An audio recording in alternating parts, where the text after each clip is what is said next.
Reka twongere tubahe ikaze nanone mwebwe mukomeje gukurikira Ihame Family, tukaba tugarutse nanone mu busobanuro bw'amazina, aho tugiye kubasobanurira izina cyangwa se abahungu bitwa ba Berite.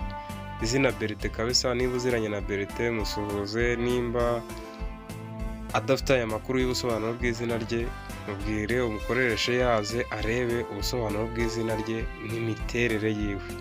Ubundi Berite ni izina ry'umuntu ugira amatsiko menshi. Sinzi niba muri kumva icyo kintu, agira amatsiko menshi. Berite ni izina risobanura urabagirana, rifite inkomoko mu Kilatini ku izina Beritinus.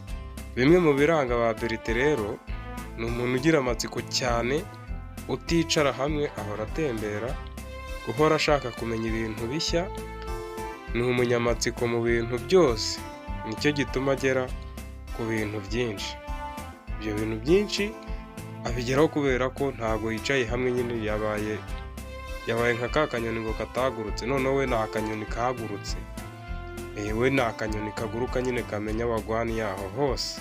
Berite ni umuntu utekereza vuba ku buryo guteranya mu mutwe ari nk'ako kanya. Azi kubana kandi usanga azi gushimisha abantu. Akora ibintu byose mu muvuduko mwinshi kandi ntabwo azi kwihanganira ibintu bidakozwe neza.